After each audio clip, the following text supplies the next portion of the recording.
back to Close to Broke, everyone. As you guys can see, we are currently outside of the Commerce Casino. The regular entrance over there has actually been moved to this area. The poker room is back there now, and then the lower stakes are in the tent again. Place to play. Let's hop in and enjoy ourselves. I'm really excited to get some sessions in, trying to change up the scenery. Last time we came here, we played meh, so let's try to improve on that. I'll see you guys in a bit. Welcome back to the Commerce once again. We are playing here a 5-10 game. We're in for 1500 to start things off. And this very first hand, the action limps to me. I looked down an ace-5 offsuit. Not good enough to do anything besides check here. We're going off to a flop for free. That's pretty good as it comes 10, 7, 6 rainbow. The action ends up checking through, which is outstanding. And the turn card is a wonderful card as it brings in one of those good cards that is the 9 of diamonds. I decide to lead out here for $15, looking to target all 2-pair holdings, all random non-believing hands. And out of nowhere, the button decides to raise to $80. Well, I don't know if I'm getting cooler right off the bat, but as you guys know, I'm not a fan of folding, especially not a hand as strong as this. I have the second nuts here. The only thing I'm really worried about is obviously a higher straight. Either way, I make the call and we're going off to a river card that comes the ace of diamonds. It brings in that backdoor flush. Although I don't think my opponent's going to be raising with a bunch of backdoor flushes here. I just check it over to my opponent, anticipating making the call here. Luckily, it doesn't even come to that. My opponent pretty quickly checks it back. When that's the case, at worst, I'm going to be chopping in this spot, which we are. That's better than losing one. I'm in an early position with queen 9 of clubs here. I make the raise at $30. Only the big blind makes the call, and we're going off to a flop that comes jack, 6, 10 with 1 club and 2 hearts. With the action checked over to me, I think this is a board I'm going to be going 3 barrels on no matter what the run out comes, whether I have a good hand or a bad hand at the end of it. That's just what I've decided to do. I'm making $50 to go, looking to size up here. Our opponent makes a call. We're going off to a turn card that comes a 4 of spades. Again, not great for either one of us in this hand here. I think my opponent's either going to have a middling top pair or something marginal. I continue the pressure and continue telling the story that I have a good hand by making a bet of $115. I'd be doing this with all of my 2-pair combinations. I'd be doing this with all of my sets as well. Unfortunately for us, this is not going to shake away our opponent as she makes a call. And we're going off to a river card that comes a 7 of spades. So the front door flush draw breaks out, which of course our opponent can still have here. And with the action checked over to me, I think our best bet here is to bet over the size of the pot. I'm looking to get all hands to fold that contain a pair, specifically top pair and second pair. And I think those hands will probably be getting away with the bigger size bet. Considering the front door flush missed, if our opponent doesn't have the flush draw, I think it's going to cost a little more to get them off their holding. I make it $400 to go. This is nice to balance for when I do actually have pocket jacks or pocket 10s here. Our opponent tanks for quite some time before eventually throwing in the call, which is not good a sign for us. We flip over our hand, and our opponent looks at our hand a little bit confused until eventually showing jack 5 of spades. So good hand for our opponent, unlucky for us. But like I said, I'm pretty happy with it. I'm happy we put the pressure on. You guys will come to find out our opponent in this hand is quite the calling station, actually. And we're going to take advantage of that as the night goes on. In this following hand, I'm on the button and I look down at ace-3 offsuit. Action is folded to me. I raise at $30. Pretty much going to be doing this with all aces. Only the small blind makes a call, and we're going off to a flop that comes queen at 6 deuce. This is a rainbow board texture. I think I don't have to be going that large here.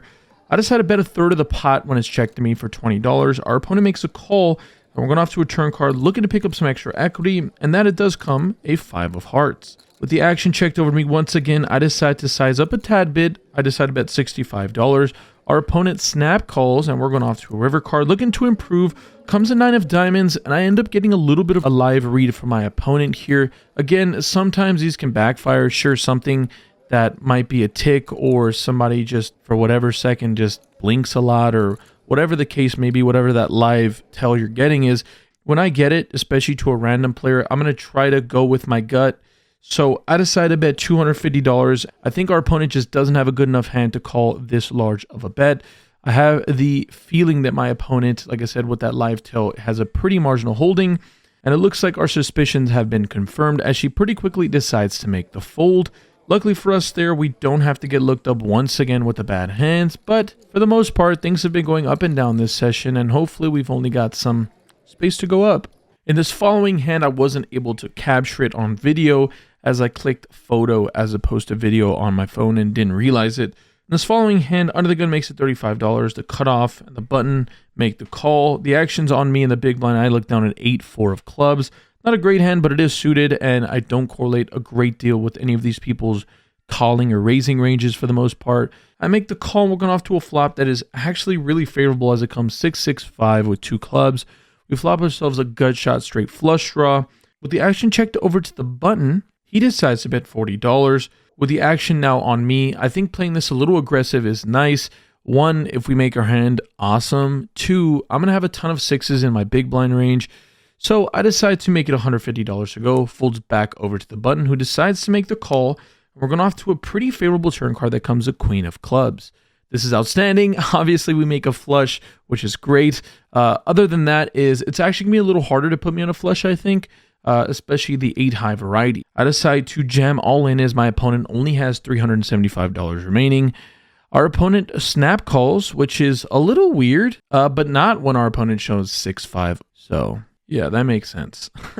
Unfortunately, we run into it there, but we are drawing live on the river, and the river card comes a jack of diamonds. So no straight flush for us here. You know, I guess we could chalk it up to a cooler, but I guess this is what's going to happen when you play a little wider pre-flop. Again, I like what I was thinking post-flop, but the only way you save money in this hand, obviously, is making the pre-flop fold. Either way, moving along to another hand.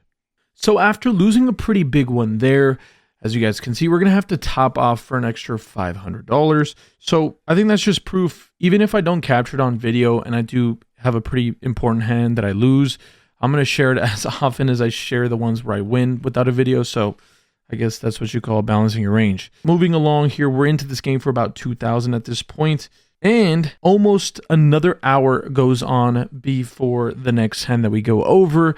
And in that hour, we end up adding on for about another $500 as well.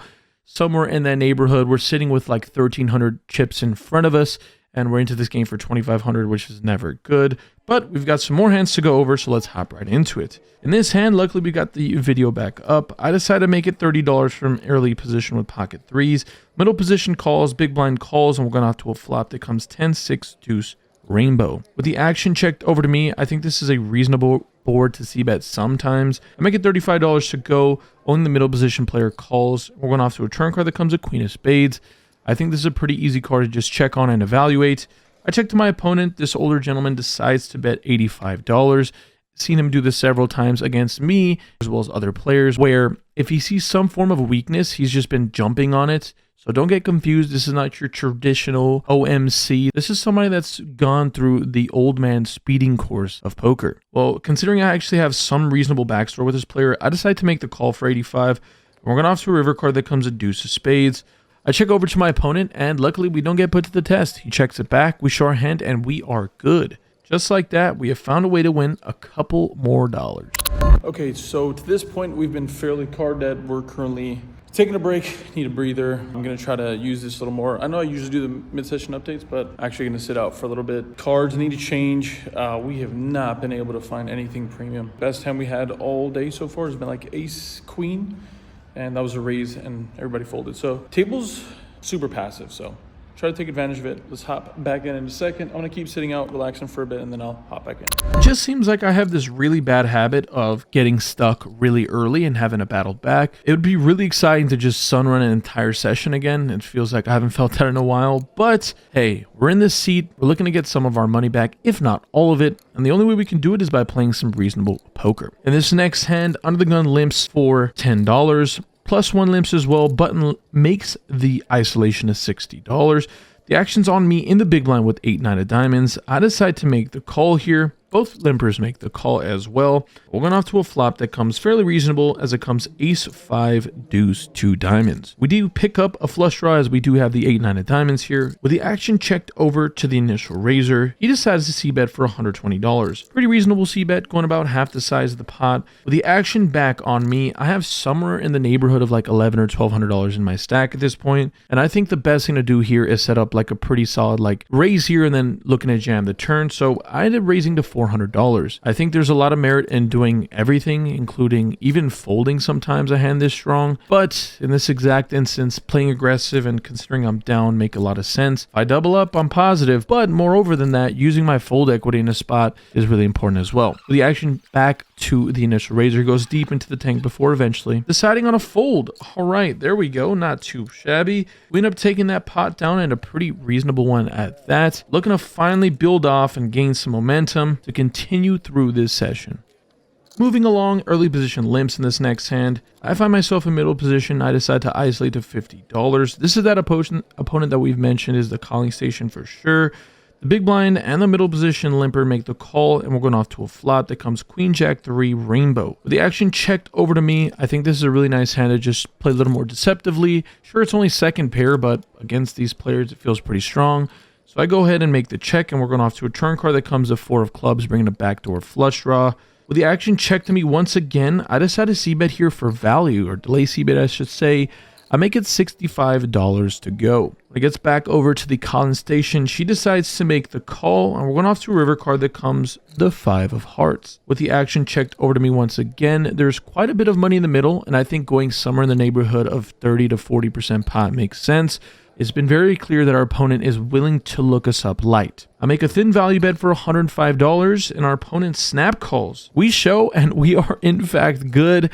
That just goes to show you that I think by paying attention to the little things like this, it's going to pay dividends. One thing that we have as poker players is the ability to adapt as well. In this spot, maybe I'm considering checking back this river against most players, but against a specific one, going for thin values seemed to be the most profitable, and it was. Finally, after nearly 2 hours and 45 minutes into the session, we look down at a premium. Pocket queens here from under the gun. We make it $30 to go. Middle position, the cutoff, the button, all big blind makes the call. There's just way too many people going off to a flop. That's not very great as it comes king deuce 6 rainbow. Only one overcard, which like I said, I guess is all right, but there's like 15,000 people in this hand.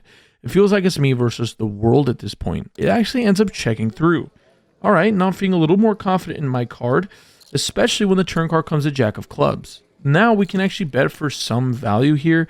Sure, we do block a hand like queen jack, but there's still a ton of other marginal holdings that exist out there that I think we're going to get called by.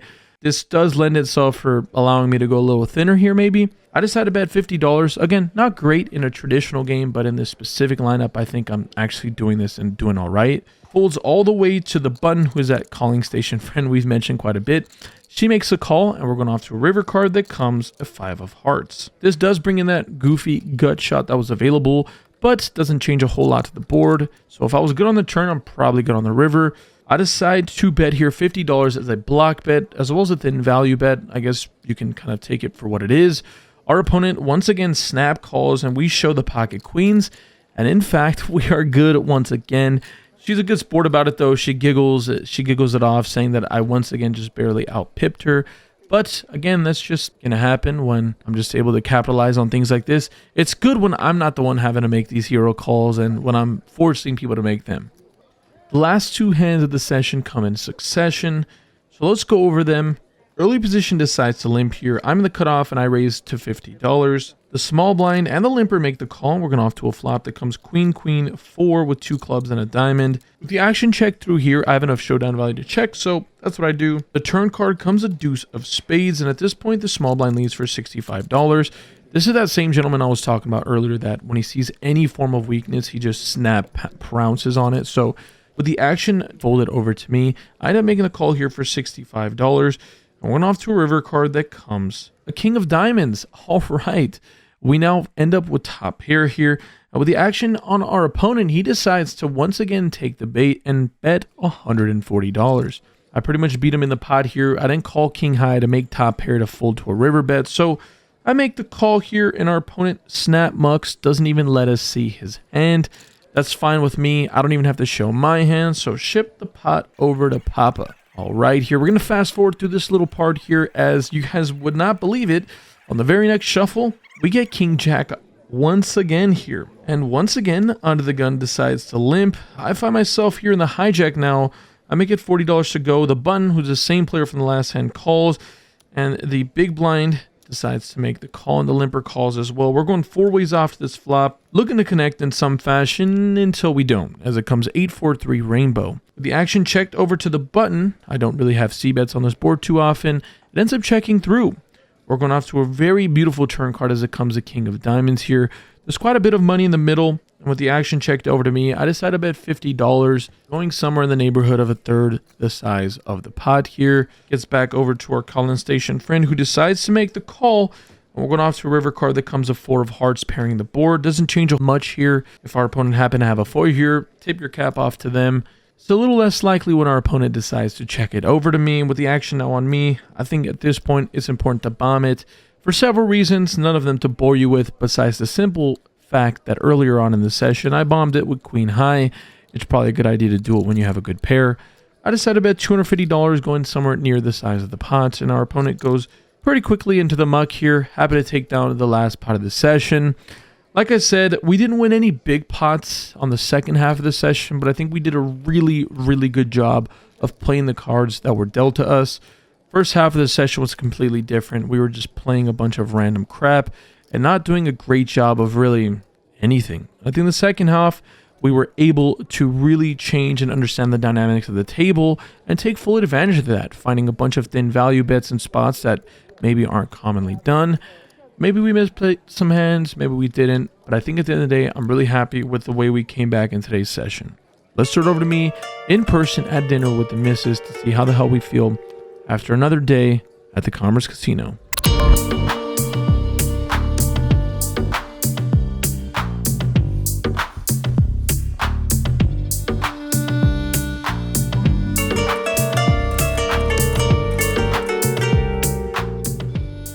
Okay, well, obviously this is not the casino. This is actually a restaurant here in downtown LA. I came down with Stephanie, as you guys saw from some of the B-roll footage. But the reason I'm out here is because also a session that's over. So I need to talk to you guys about that. We were into that session for $2,500. We were first in for $1,500.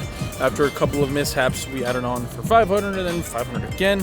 Bring the total up to $2,500. And we were out for exactly $22.13 or $22.14 actually. I don't know. Either way, it seemed out like it came out, you know, better than it could have been. We were just so card dead most of the session. We played for quite some time too. 4-hour session today. Got in there when there was light, left when there was none left. So Stephanie and I will be going home. Time to get out of here. Like I said, all things considered, just was a pretty dull session. Pretty slow, if I could say that. I'll see you guys soon. Thank you guys so much for supporting Stabby Stealthy. More importantly, run good at the tables, y'all. Deuces.